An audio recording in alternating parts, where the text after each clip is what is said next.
trickster.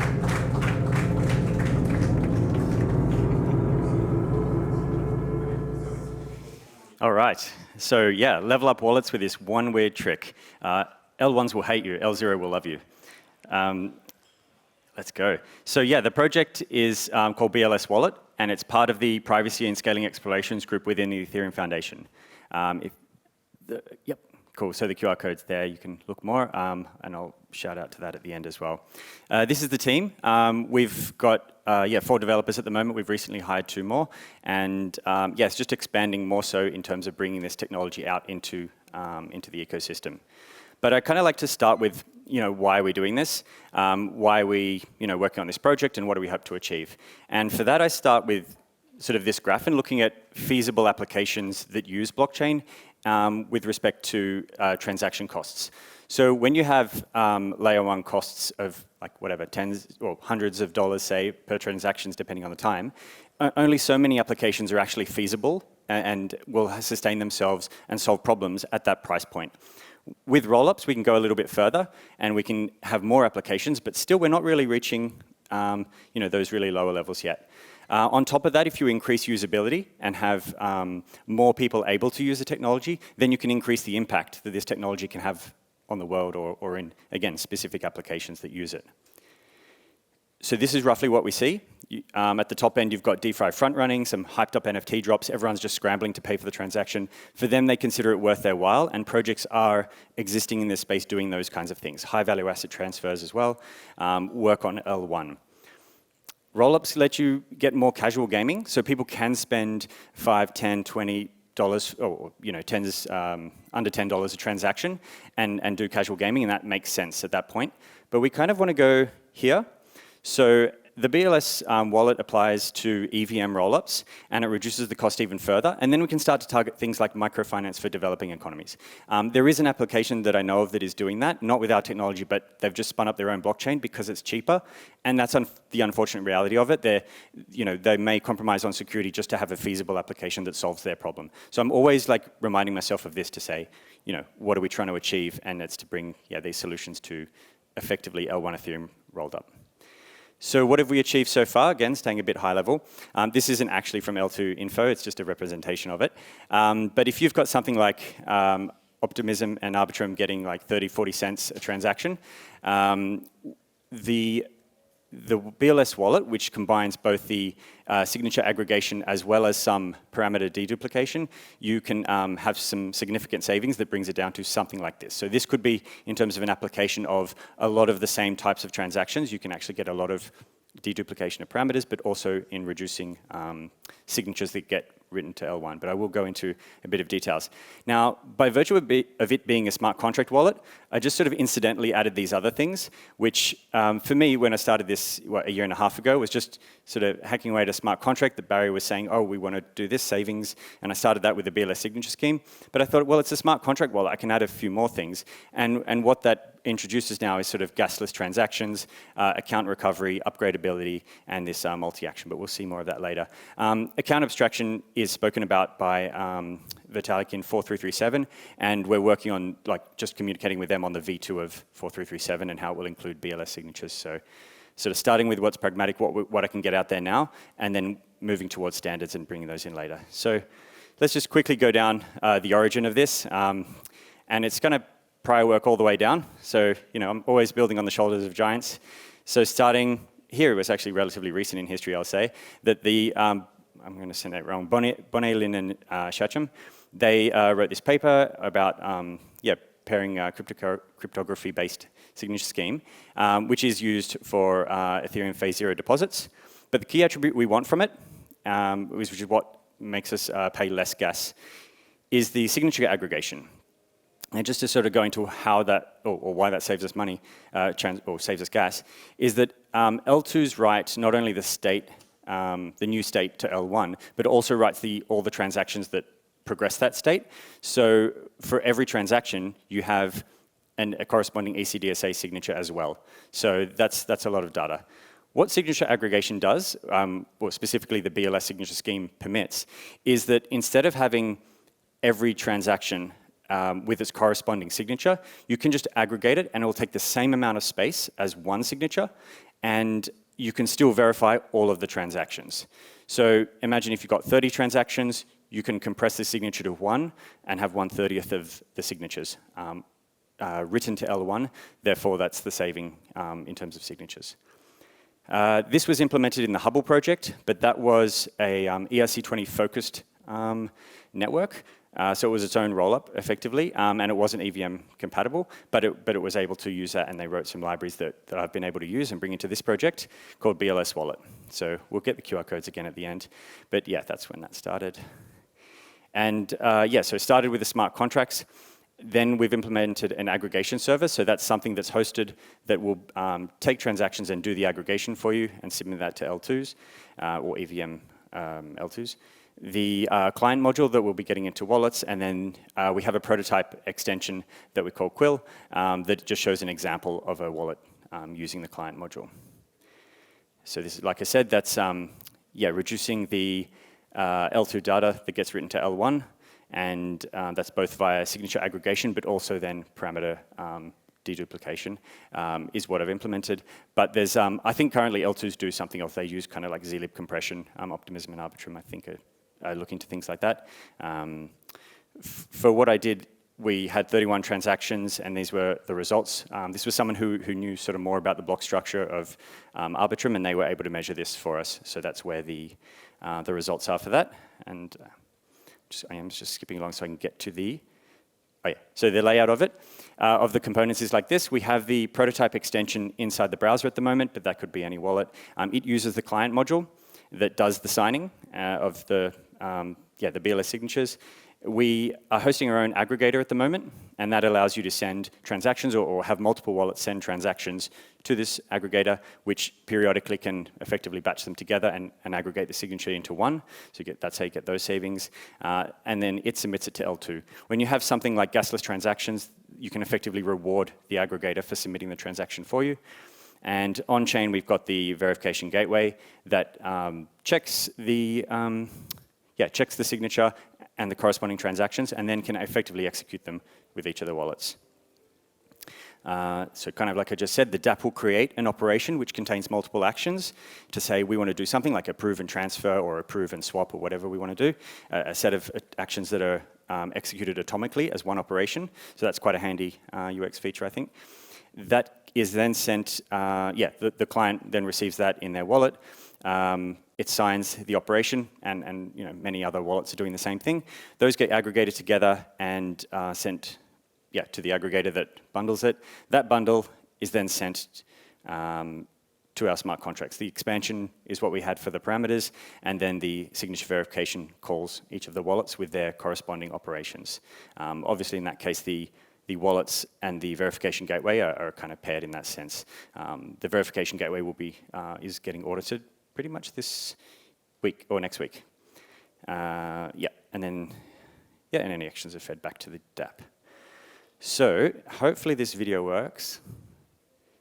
Oh, so they've put the PDFs here. I sent the full thing.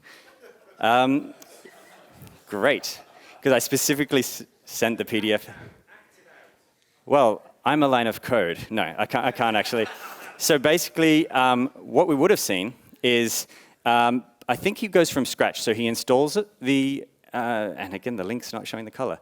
So around there, it says BLS Wallet Client. Oh, that's really disappointing.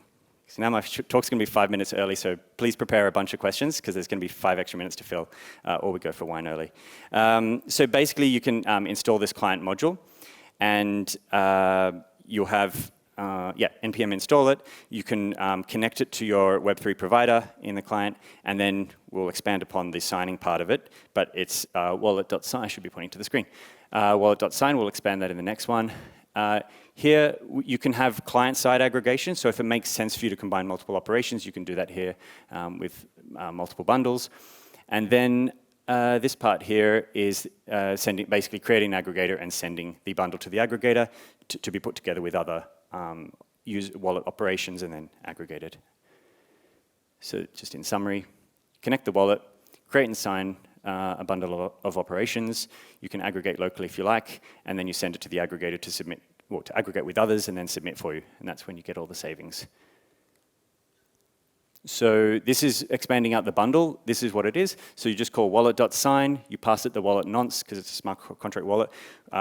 We did have a chat about the nonce with the gas station network people who are doing, who initially wrote 4337. And for our case, we are assuming an incrementing nonce, which is not ideal because nonces can take, there's different ways of implementing nonce to have uniqueness. But yeah, consecutive nonces are what we're using for now.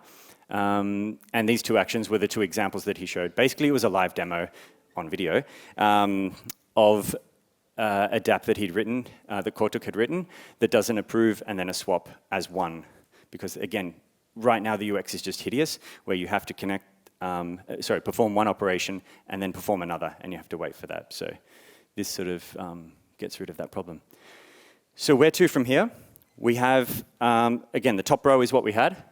But what we're doing is talking to various wallets and to get them to have the client module in there. There's other L2s that are basically forks of Ethereum that are interested in doing this. So for their own reasons, they're like jumping ahead to do this.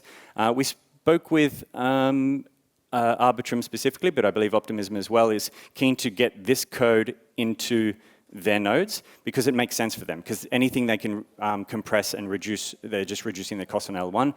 To quote, I forgot his name, the guy who talks about Arbitrum, he had said if MetaMask were to have this on a Tuesday, they would have the aggregator code in there on a Wednesday. Like once BLS is in wallets, it becomes a no-brainer for it to work because everyone's paying less, more users, more feasible applications. Everything just grows from the right direction, from people actually wanting to use it.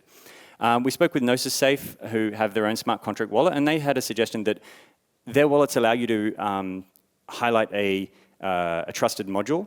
That trusted module could be our verification gateway. So these are just ways we're seeing our pieces go out and get used by whomever it makes sense to use. So it would be, again, EVM rollups, and if and when Zika EVM's out there, this can perhaps be parts of it go in there as well.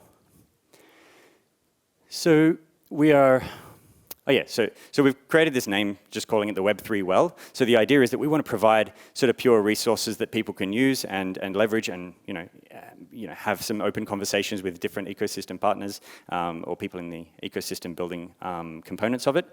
For the BLS Wallet, we've improved the dev docs. We're defining more issues in our repos, and good first issues and whatnot. Because our contracts are upgradable, we are looking at the standards. We're looking at the standards such as 4337, but also any other wallet standards or other paradigms that or security improvements or feature improvements. We can upgrade the wallet. So this is, I can actually go into this a little bit because I know I have a bit of time. The verification gateway will be a single audited thing that everyone will make peace with and understand that is solid and checked from all angles. When you interact with it, you get your smart contract wallet created with Create2, so you can know the address in advance. And if you wish to use a different verification gateway, say in the future, a new one's created that has more features, or we detect a problem and we fix it, we'll deploy that audited contract as verification gateway 2, and individuals can choose to point or refer to their trusted gateway as no longer being the first one, but then being the second one. So it's in the wallet's control to choose if and when they point to the new one. Similarly, the wallet smart contract is using the transparent proxy method, the libraries from OpenZeppelin, and similarly, they can choose to upgrade their implementation at their discretion. So, which is actually, quite good, but in terms of writing this code, you have to be very careful to assume that both parts of your thing can change, and how do you keep the verification gateway pure if people can change their own wallet implementation? So that was the cause of a couple of little bugs that were picked up, and that's before audit. So hopefully the audit doesn't find anything, but we kind of hope they do if there is something else wrong with it. And again, on top of the, just repeating all the features. We've got BLS Signature Scheme, gasless transactions, count recovery, upgradability, and the multi-action. This is all ready now. We've got our own Discord there, so please jump in, ask us questions, jump to the repo, check it out, have a go at using it if you like. We're here to support you. We hope other wallets will be coming in soon, but there's also another initiative around Ethereum wallets that we can start talking that we are talking to wallets through, and also some direct contact with wallets. And again, this is one of the projects within the Privacy and Scaling Explorations group.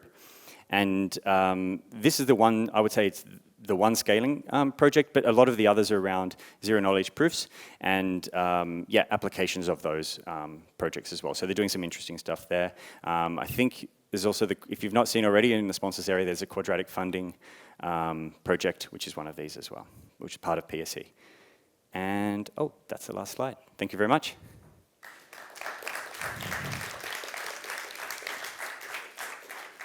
Wow. Wow. I hope that's a good thing. Yeah, wow, wow, wow. It's a trick. You said it would be a trick. Has anyone got any questions? Yeah, one here in the middle. Has anyone not got any questions? Hi, I'm Thomas from Minerva Wallet. Maybe we talk later. Yeah, I come down a little. that's okay. Camera's got to follow you. So, yeah.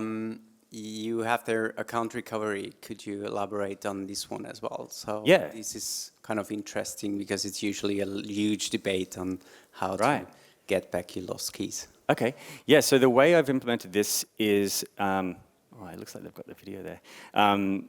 Yeah, so the way I've implemented that is just storing, it was kind of a simple implementation where it just stores a hash on chain, and that doesn't reveal anything. So that's the idea. If you've got a multi-sig and it's pointing to a bunch of addresses, you don't want to reveal that. You don't want to, like if you've got a high-stakes wallet, you don't want to say who has the keys to recover your wallet.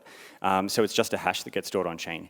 For the recovery process, you have to call it from a specific address. So it's part of the hash that it generates during recovery is using message sender. So you have to, let's say it's a multi-sig, you'd have to have the people sign to call the recovery function, as well as, I think, pass something else. So it might just be a salt from memory.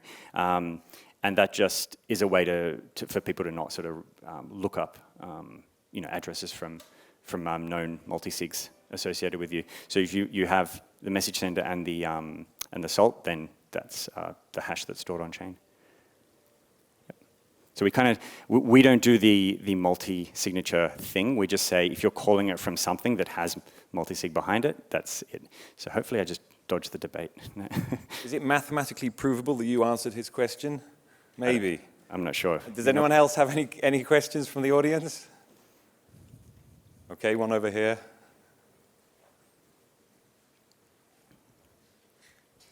Hi, I'm wondering if batches are like guaranteed to be atomic or in order, executed in order. There can be some concerns about front-running something or something. No, good question. Yeah, so the struct is effectively a bundle, and the bundles contain wallet operations, or we call them user operations, which is similar to 4337 terminology. Inside an operation is an atomic set of actions that are in order. A bundler or an aggregator, or pretty much like an L2 node, can shuffle operations around if they want. It makes no sense for them to shuffle your operations around because you've probably signed it in consecutive nonce order for our implementation currently. And yeah, so they can put things between operations, but they can't put them between actions. And it's atomic. So if you approve, and I think there was a recent tweet around, take back all your approvals, like stop approving everything to dApps. Here you'll just be approving the amount that you'll be swapping, say, in the example that you didn't see, and then doing the swap for that amount. If the approve fails or the swap fails, neither of those things have happened. So if you do a swap that fails, you've not left a sort of lingering approval there. So I've probably answered, hopefully, your question plus. Okay, do we have any more questions from the floor? Here we are. Anything about applications, products, and where people are looking, please? Unfortunately not. So No, refer to this one. What is the time that it takes for the bundle transaction to go in? So if I want to make a swap, it just takes time until price change. So how long does it take? I'd say our aggregate implementation is kind of simple at this point. We haven't put much thought in optimizing too many things. The sweet spot will be filling up an L2 block and sort of having the period that we're always filling up L2 blocks. So right now, because it hasn't got huge use at the moment, I think we wait maybe a few seconds and we say, look, if however many wallets have sent transactions in those seconds, those get bundled together and then sent. So it's just a simple delay. If we find that we have enough transactions to fill up a bundle or fill up a block, then we just send that straight away, and then the timer restarts. So just a simple implementation for now. Any more questions? I guess then that's a wrap. Time Thank for you very drinks. much, James. Thank you. Cheers. Whoop.